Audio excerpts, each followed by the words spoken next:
बंधुओं कवियों ने भी इसका कभी तक वर्णन नहीं कर पाया।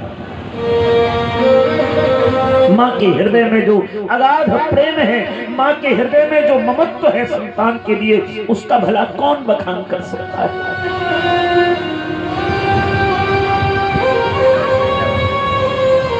कन्हैया को स्नान कराया, वस्त्र पहनाए, काला टीका लगाया, बेड़ी गूंथ दी, मुरली हाथ में दे दी, काली कंघी उड़ा दी, जूती पहना दी। लेकिन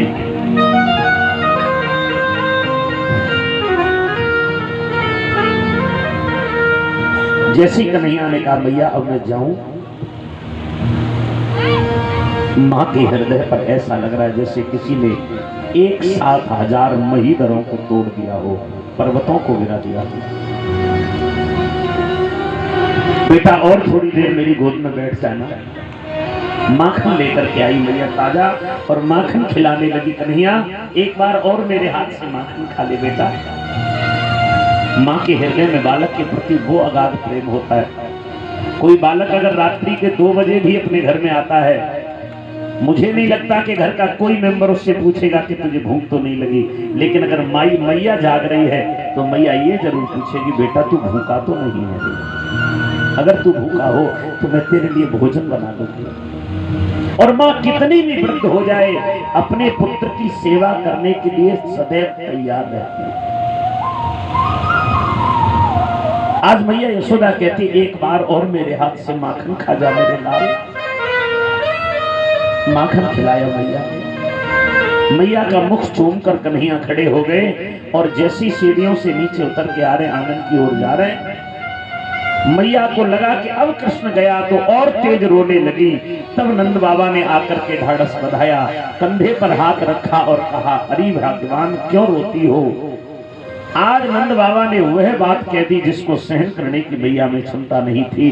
अरे भगवान क्यों रोती हो, आज तुम्हारा कन्हैया अपने असली माता पिता के पास जा रहा है।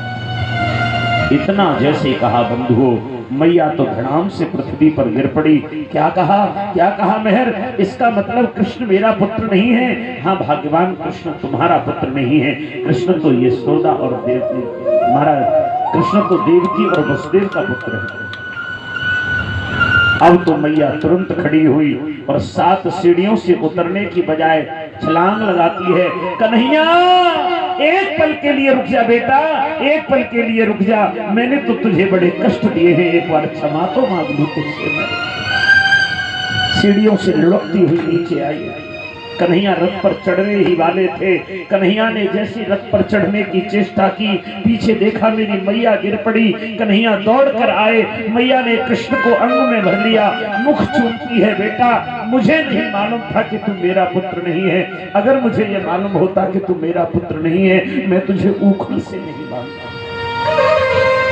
मैं तुझे दंड नहीं देती, मैं गोपियों के उल्हाने पर भरोसा नहीं करती, उन्हें मानती नहीं। पुत्र मुझे क्षमा कर देना, मुझे नहीं मालूम था तू मेरा।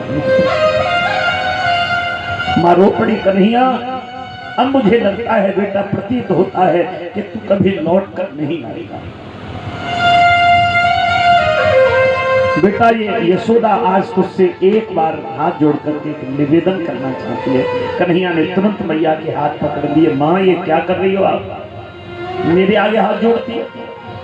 बेटा ये बूढ़ी यशोदा तो तुझे कभी भूल नहीं सकती,